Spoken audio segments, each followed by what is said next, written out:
Bom, eu queria muito que vocês prestassem atenção nessa história que eu vou contar agora. Lógico que eu não vou contar com uma riqueza de detalhes, senão fica muito fácil, porque eu acredito que todo mundo conheça, ou se não conhece já ouviu falar.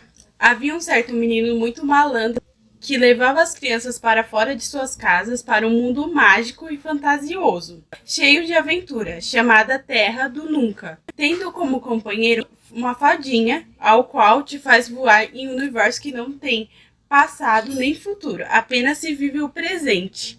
Alguém deduz qual seja essa história? Peter Pan. Isso mesmo, é a história de Peter Pan. Vamos ver se vocês lembram alguns pontos. Quem é a amiga de Peter Pan? Aparece a fadinha e mais uma pessoa.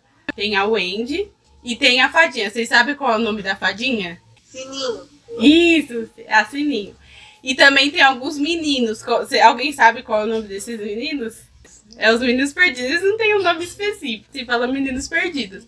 Porque Peter Pan, ele conhece a Wendy por conta que na história ele voa. Toda vez que ele tem um pensamento feliz, ele consegue voar por conta da Sininho. Tá voando, aí ele vê a Wendy pela janela contando história pros seus irmãos. E aí ele sempre ficava ali escutando as histórias dela. E a Wendy e seus irmãos sempre sonhavam com essa terra do nunca quando eles iam dormir. Depois ele acaba encontrando o Wendy, ele quer até que o Wendy seja uma mãe pra ele. Que ela conte as histórias, que ela cuide dele e dos meninos perdidos.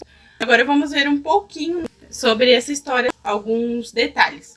O personagem de Peter Pan nasceu de um livro chamado Pássaros Brancos, em 1904. Por isso que eu falei que é muito difícil alguém não saber, pelo menos já ter ouvido falar. E no mesmo ano, o autor resolveu fazer uma peça de teatro que fez um sucesso muito grande, né? Fez um sucesso pelo país inteiro, que se chamava Peter Pan, um menino que não queria crescer. Começou ali com um livro, ele fez o personagem e depois foi uma peça de teatro. No Brasil, ela só chegou em 1930. Com a versão de Monteiro Lobato, que ele conta a história do seu jeito com as intervenções dos personagens do sítio. Poucas pessoas conhecem a história original, pois é mais conhecida pelo estúdio Disney. Acabou fazendo bastante sucesso quando ele fez um filme em 1953. E a história original tem muitas diferenças. A original mesmo, ela conta muito de detalhes, até sobre a personalidade das pessoas, o temperamento delas. Em qualquer versão que a gente vai ver, o que mais vai ser ressaltado é o fato de Peter Pan ser uma criança que não quer crescer. Mas vamos entender um pouco desse fato, porque em todas as histórias se ressalta isso. O autor do livro era um romantista escocês, se chamava James. Ele era o caçula de 3 irmãos e teve uma infância muito boa até os 7 anos. Um de seus irmãos, chamado David, sofreu um acidente de patins e sofreu um traumatismo craniano e acabou morrendo. Ele morreu com 13 anos, quase para 14, o irmão dele, que se chamava David. E a mãe de James, ela acabou entrando em uma depressão profunda por conta dessa fatalidade. E ele passou a vida toda lembrando do tempo que ele era criança e tinha sido feliz. A imagem do seu irmão sempre ficou na cabeça dele como uma criança que nunca veio a crescer. Apesar que, se a gente for olhar, 13 anos ali tá mais para uma adolescência. Mas também não deixa de ser uma transição ali entre a criança e o adolescente. O Peter Pan pode ser até baseado no próprio irmão dele, que morreu. Em 1983, o psicólogo Dan Killer se atentou para essa história e identificou uma síndrome que leva o nome de Síndrome de Peter Pan, ou CPP. Essa síndrome é um estado de imaturidade emocional, que começa com ansiedade e narcisismo. O narcisismo é quando a pessoa tem uma admiração por ela mesma, tem esse egocentrismo. Segundo até a mitologia grega, Narciso, ele era tão bonito que uma deusa se apaixonou por ele e ele não quis nada com essa deusa, então ela acabou jogando uma maldição. Se ele se olhasse no seu reflexo, ele ia acabar morrendo, porque ele ia se achar tão lindo, se auto-idolatrar tanto que ele ia acabar morrendo. A síndrome de Peter Pan são pessoas que, embora adultas, são incapazes de encarar a vida com responsabilidade e possuem comportamentos infantis. E uma das características também é essa insegurança muito forte que impede essa pessoa de se desenvolver normalmente. O apego à fantasia, ele é tão grande que ele não consegue se desprender dos pais e continua a viver dependente dos seus responsáveis porque possuem bastante dificuldade. Ele quer alguém ali para se escorar. Peter Pan, da mesma forma também, Ele queria que o Andy fosse como se fosse uma mãe para contar as histórias para ele. E essas pessoas também têm muita dificuldade em se envolver em relações profundas. Outras características é que eles se esforçam muito para despertar a atenção e admiração de algumas pessoas, das pessoas que eles gostam, das pessoas que eles querem ali uma atenção, porque aparentam levar uma vida mais leve. Apesar de sempre demonstrar grande felicidade, sua mente está repleta de conflito, medos e tristezas. Aparenta ser uma pessoa muito brincalhona, aparenta ser uma pessoa ali que todos admiram, mas na verdade a mente dela tá numa confusão, tá num conflito muito grande. E eles ficam dependentes dos seus pais, porque eles têm muito medo de viver a vida real, de ter as suas próprias responsabilidades, e um dos medos muito grandes deles é de ser rejeitado pela sociedade, principalmente julgados. É aquela pessoa que acaba tendo esse medo de até ficar sozinha, acaba se envolvendo em relacionamento ou estando com pessoas só por conta disso. Entre outras características estão: sempre dão desculpa para tudo.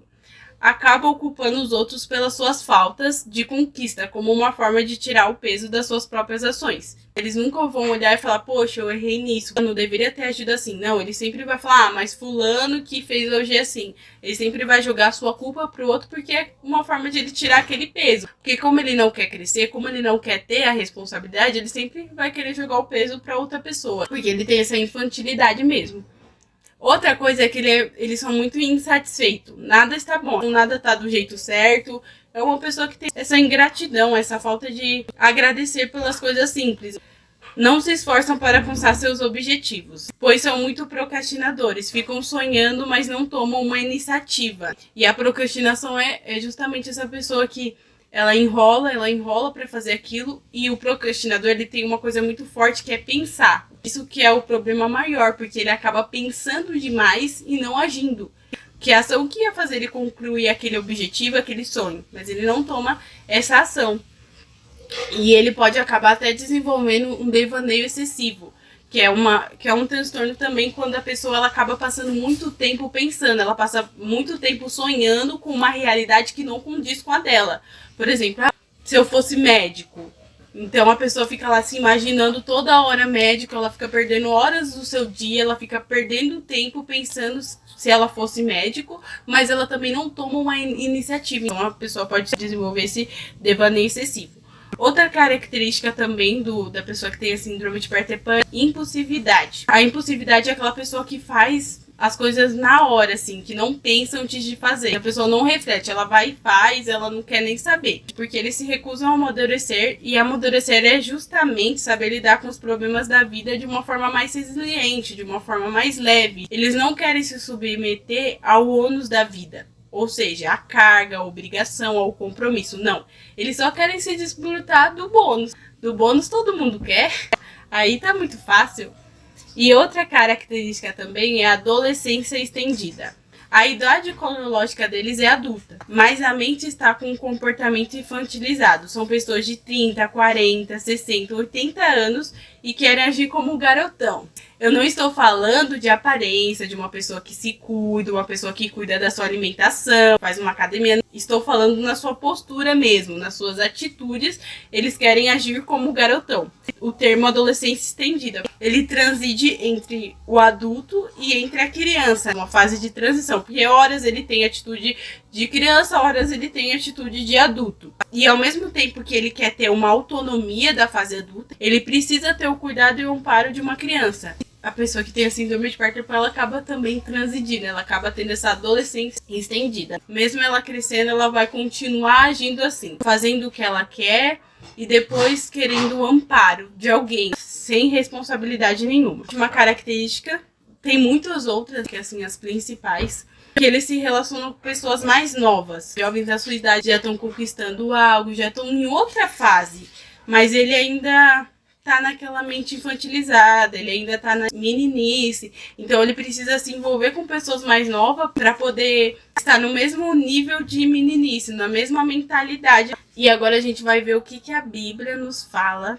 sobre essa síndrome de Peter Pan. A Bíblia não fala diretamente sobre a síndrome de Peter Pan, mas tem algumas características que a gente vai tirar um proveito. Mas vamos entender primeiro o que significa o nome Pan. Segundo a mitologia grega, Pan era um deus dos bosques, que morava pelas montanhas caçando.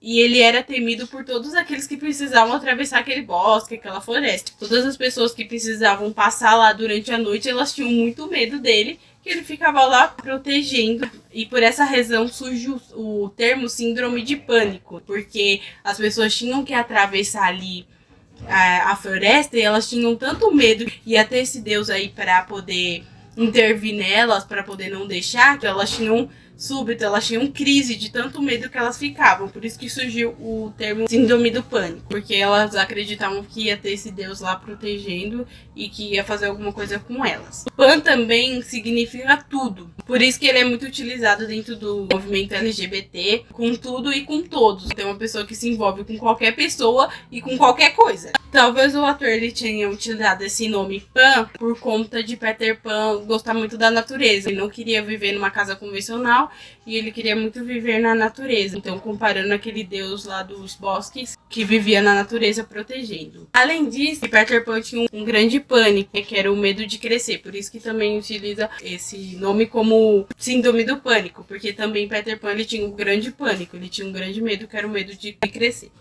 E também esse nome Peter Pan também é associado a pessoas que não querem se submeter a uma vida cristã, que zelam pelo culto à liberdade, ou seja, elas podem fazer o que elas quiserem, segundo elas. O portador da síndrome de Peter Pan ele pode desenvolver essa síndrome por diversos fatores, mas os mais comuns são quando o sujeito teve uma infância muito boa, a infância dele foi muito proveitosa, acaba desenvolvendo essa síndrome porque ele não quer perder essa infância. A infância dele foi tão maravilhosa que ele não quer sair dessa fase, ele quer continuar. O próprio ator poderia ter a síndrome de Peter Pan, porque ele ficou a vida toda imaginando como a infância dele foi boa. E a segunda causa mais comum é quando a sua infância não foi proveitosa. Então é uma forma de compensar quando a pessoa, por exemplo, ela teve muitas responsabilidades muito cedo, ela teve que trabalhar muito cedo, ela pulou essa fase. É muito comum quando alguém pula uma fase, desenvolver algum problema ou ter alguma dificuldade, porque querendo ou não, ela tá pulando uma fase da vida dela. Ela quer compensar o tempo perdido, ela quer compensar aquela infância que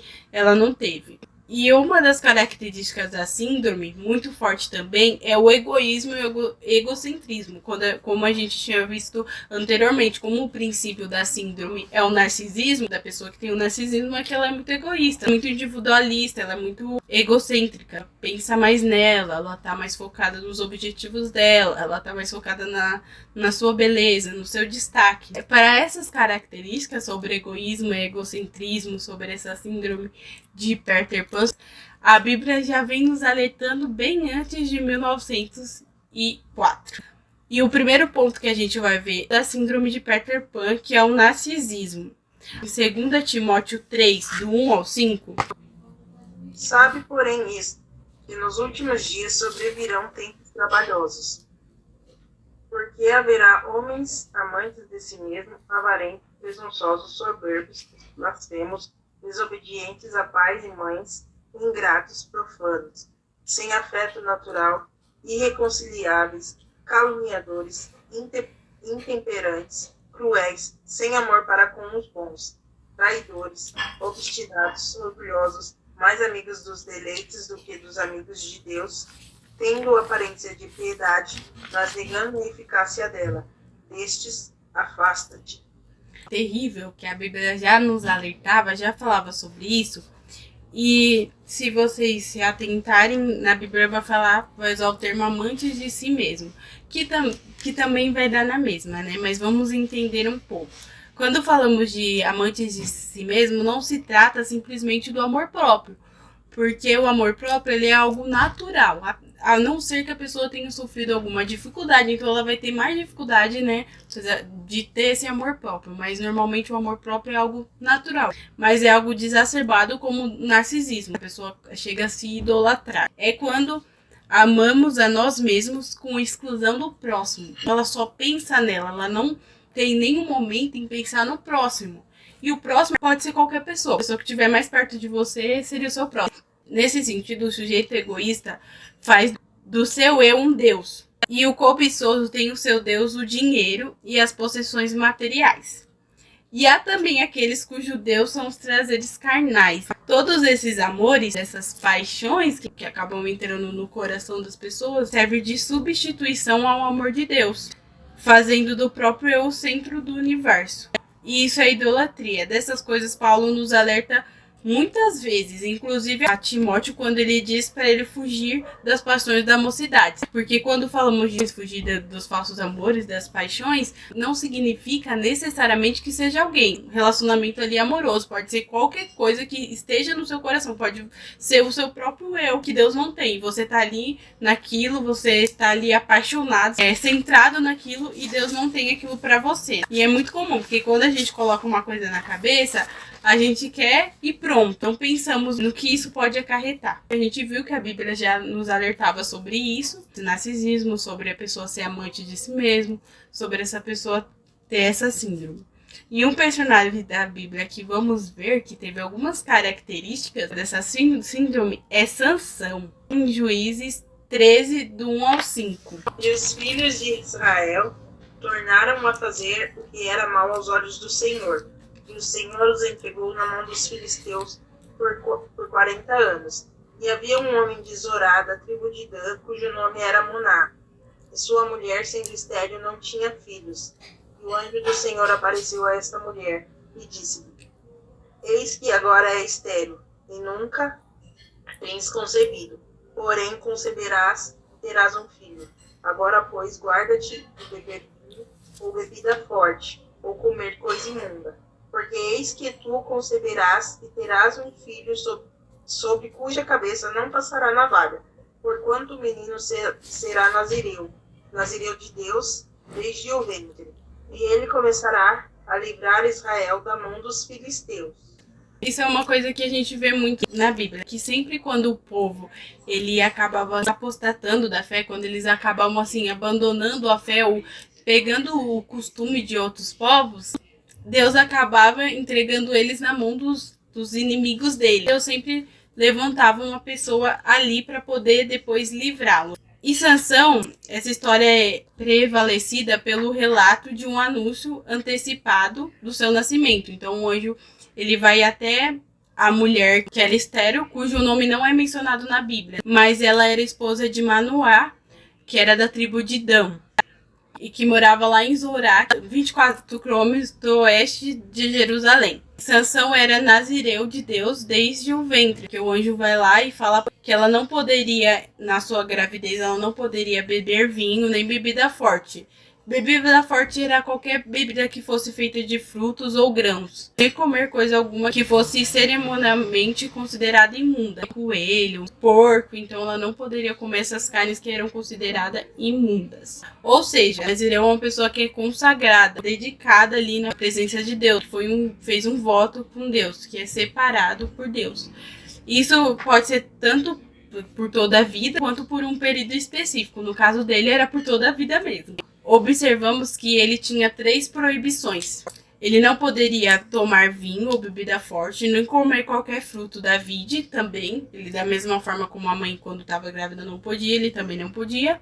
E ele não poderia ter contato com nenhum cadáver, ou seja ele de animal ou de homem. Ele não poderia ter esse contato. E vamos ver agora algumas atitudes que Sansão teve da síndrome de Peter Pan. A primeira característica é a impulsividade. Vamos abrir lá em Juízes 14, do 1 ao 3. Desceu Sansão a Tímina, vendo em Tímina uma das filhas dos filisteus. Subiu e declarou a seu pai e a sua mãe, disse: Vi uma mulher em Tímina, das filhas dos filisteus. Tomai, pois, por esposa. Porém seu pai e sua mãe lhe disseram: Não há porventura mulher entre as filhas de teus irmãos, ou entre todo o meu povo, para que vás tomar esposa dos filisteus, daqueles incircuncisos? Disse Sansão a seu pai: Toma-me esta, porque só desta me agrado. E viu lá uma mulher das filhas dos filisteus, que já agradou aos olhos dele. Então ele vai para sua casa, informa ao seu pai e sua mãe que ele queria tomar ela por mulher. Só que o seu pai e sua mãe não concordam muito com essa decisão. Eles fizeram um ineficiente protesto, porque não teve resultado. Não há porventura mulher entre as filhas dos seus irmãos, nem entre todo o meu povo, para que tu vás tomar mulher dos filisteus, daqueles incircuncisos. E disse Sansão a seu pai: toma-me essa, porque ela agradou-me aos olhos. Então não tem jeito, ele colocou uma coisa ali na cabeça e não tinha quem tirasse. E essa característica já mostra uma impulsividade de Sansão.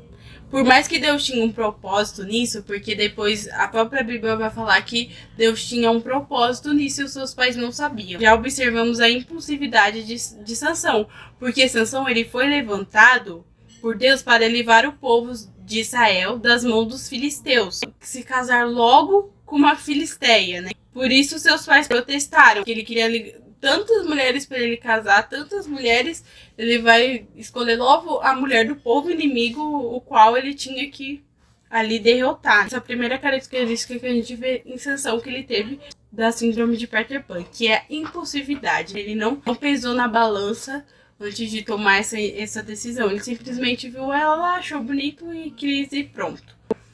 Outra característica é o egocentrismo e o egoísmo, que também Sansão teve. Vai estar lá em Juízes 16, o 26, o 28 e depois só o 30. Então disse Sansão ao moço que o tinha pela mão: guia-me para que apalpe as colunas em que sustém a casa, para que me encoste a elas. Aí o 28. Então Sansão clamou ao Senhor e disse: Senhor Deus, peço-te que te lembres de mim e fortalece-me agora, só esta vez, ó Deus, para que de uma vez me vingue dos filisteus pelos meus 2 olhos. Agora disse Sansão: morra eu com os filisteus. E inclinou-se com força, e a casa caiu sobre os príncipes e sobre todo o povo que nela havia. E foram mais os mortos que matou na sua morte do que os que matara em sua vida. Antes de acontecer isso, Sansão ele tinha primeiro se envolvido com essa primeira mulher, que foi esposa dele, a filha dos filisteus.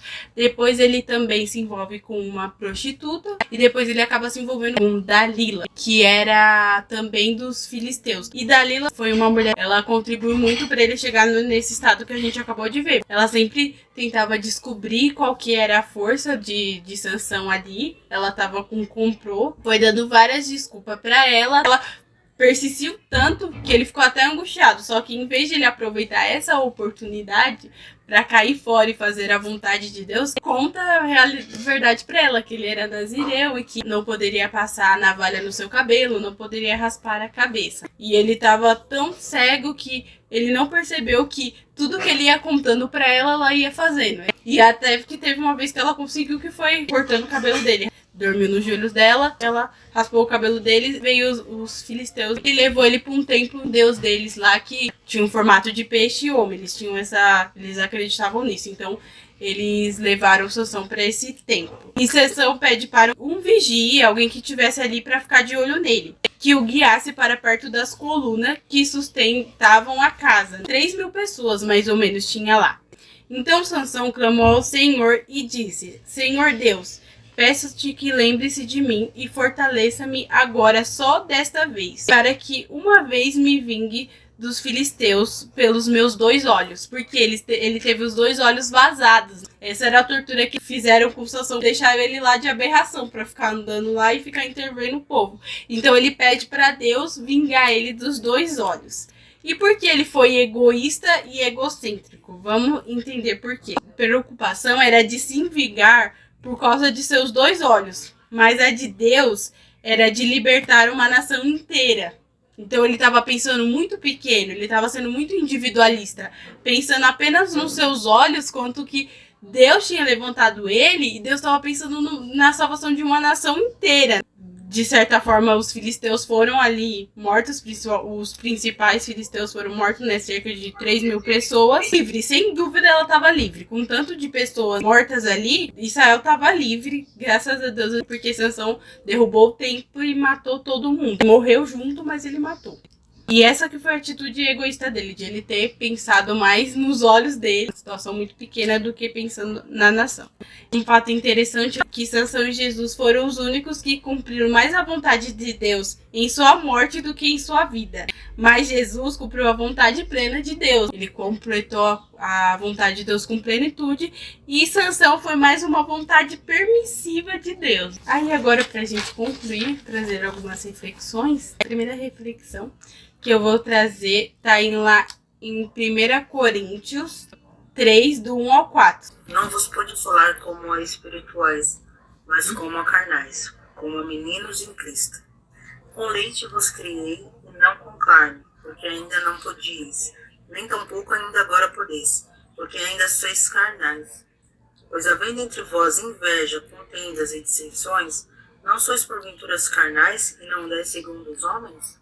Quem lida com crianças sabe que não é uma tarefa fácil, pois eles brigam entre si, estão sempre disputando, estão sempre competindo para ver quem fez melhor, para ver quem é o melhor. Além do mais, é preciso sempre reforçar as regras, sempre reforçar aquele conhecimento que você tá ali querendo passar, aquele princípio que você tá querendo ensinar, aquele valor que você tá querendo ensinar, sempre tem que estar reforçando, até que eles entendam, algo que você precisa estar ali, ó, no pé, até que se torne algo natural. E com as pessoas que têm a síndrome de Peter Pan não é diferente. E a igreja de Coríntios estava tendo algumas características da síndrome de Peter Pan. Paulo já começa falando com eles, usando o termo irmãos. Estudiosos subentendem, Paulo usou esse termo já no sentido de afeição, a suavizar a severa correção para poder exortar. Paulo não pôde falar com eles como a espirituais, ou seja, crentes experientes, que são guiados pelo Espírito. Mas ele tinha que falar como carnais vencidos pelo pecado, que era controlado pela carne e que acabavam abafando as influências divinas. Carnal é justamente a pessoa que é controlada pela carne, pelas suas próprias vontades, pelas suas próprias concupiscências, como a crianças em Cristo. Ele usa esses três termos, espirituais, carnais e crianças em Cristo. E essa palavra crianças em Cristo, nesse contexto, é traduzido como népios, que indica bebês tão pequenos que ainda não aprenderam a falar, com menos de 2 anos. Imagina para eles quanto que foi duro ouvir isso. Como crentes totalmente destituídos de experiências cristãs válidas, com um entendimento infantil, não possuíam habilidades na palavra de Deus, que admiravam antes a sabedoria humana do que a sabedoria divina. Então essa eram algumas características que eles estavam tendo ali da síndrome de Peter Pan. E eles se julgavam sobremaneiramente espirituais, porque eles tinham um dom do espírito, mas ainda não tinham atingido a plenitude espiritual. Tinham que ser alimentados com leitinho. E alguns estudiosos também acreditam que esse leitinho pode ser doutrinas fundamentais do evangelho, em sua forma mais simples, que ele tinha que ficar ali, ele não podia passar de fase, continuar naquela fase assim do cristão recém-convertido. Paulo não podia falar com eles como a mensagem encontrada na epístola de Efésios. Ele não podia usar o mesmo nível que ele usou a Efésios. Porque a Efésios ele já fala de coisas espirituais, ele já fala de doutrinas mais fortes. Por exemplo, a batalha espiritual. Então ele não podia falar porque eles ainda não estavam entendendo o fundamental para poder passar de fase. Antes estavam buscando as suas próprias concupiscências, busca pela fama e exaltação pessoal. Isso era uma das coisas que eles estavam buscando. Essa é a primeira reflexão, ponto que a gente viu que a igreja de Corinto estava tendo a síndrome de Peter Pan, eles estavam agindo como criancinha, e Paulo tinha que ter toda essa paciência, um amparo. A pessoa com a síndrome de Peter Pan precisa ter uma paciência, não adianta ser bruscamente, você tem que realmente explicar, você tem que realmente ir com calma para ela poder ir vencendo essa dificuldade que ela tem. E a próxima reflexão é voltando lá a Sansão. O amor de Sansão sempre o colocou em problemas. Os amores de Sansão sempre colocou ele em problemas. Ele tinha uma fraqueza muito forte, que era mulheres estrangeiras. E todas as 3 foi isso, ele ter se envolvido. E Sansão foi muito longe nesses amores porque ele não buscou a orientação de Deus. 2 Timóteo 2:22. Foge também das paixões da mocidade e segue a justiça, a fé, o amor, a paz, os que com um coração puro invocam o Senhor. Uma pergunta pra gente pensar. Qual tem sido o amor que tem substituído Deus no seu coração?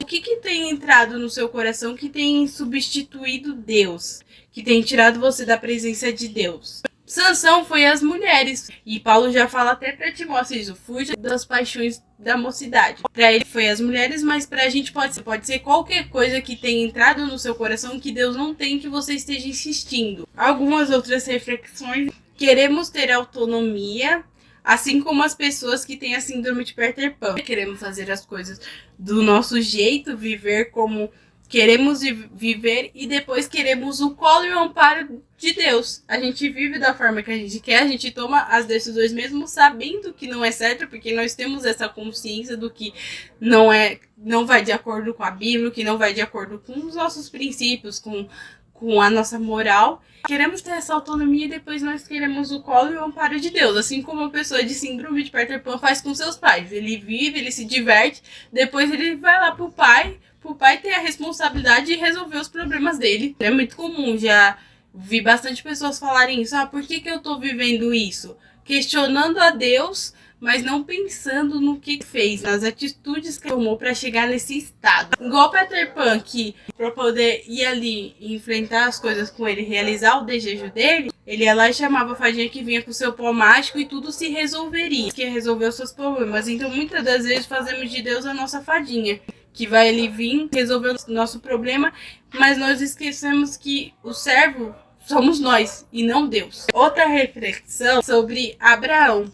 Que Abraão, ele teve que sair da terra que ele estava ali, que era muita idolatria, que eram muitas coisas erradas, e Deus pede para ele sair, que Deus ia fazer uma nova nação, que ele ia ser pai de muitas nações, que os filhos dele seriam mais do que areia, né? E ele teve que sair daquela terra, porque aquela terra era a terra do nunca. Era a terra do nunca desenvolver, era a terra do nunca crescer, era a terra do nunca. Qual tem sido a sua terra do nunca? Que lugar que você está, que não adianta, Deus não tem para você e você tá insistindo. Nesse lugar talvez você nunca vá se desenvolver, você nunca vai crescer.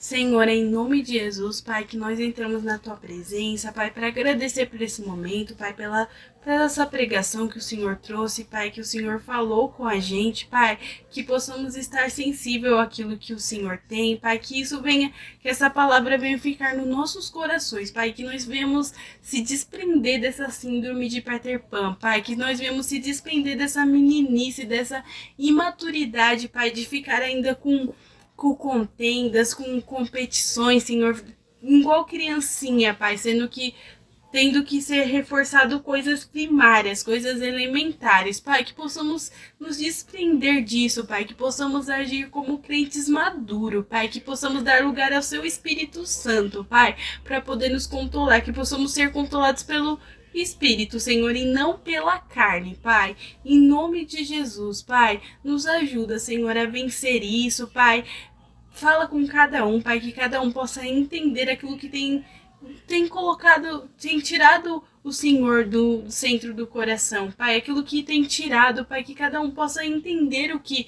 tem tirado, o que tem substituído o Senhor nos nossos corações, Pai, nos ajuda a entender isso, que possamos tirar isso, Pai, e o lugar que o Senhor não tem pra gente, essa terra do nunca, que possamos sair disso, Pai, desse nunca desenvolver, desse nunca crescer, desse nunca querer tomar uma postura, mesmo tendo capacidade, ainda querer ficar na meninice, ainda querer ficar sem responsabilidade, ainda não querer tomar uma postura, Pai, que devemos tomar no Teu reino, Pai, porque temos estudos, Pai, temos uma boa doutrina e muitas das vezes ainda ficamos com esses pensamentos, com essa meninice, com essa infantilidade, Pai, nos ajuda, Senhor, porque só controlados pelo Espírito Santo que possamos vencer essa síndrome, nos ajuda, Pai, em nome de Jesus que eu te peço, te louvo e te agradeço, glórias a ti por esse momento, Pai, em nome de Jesus, amém.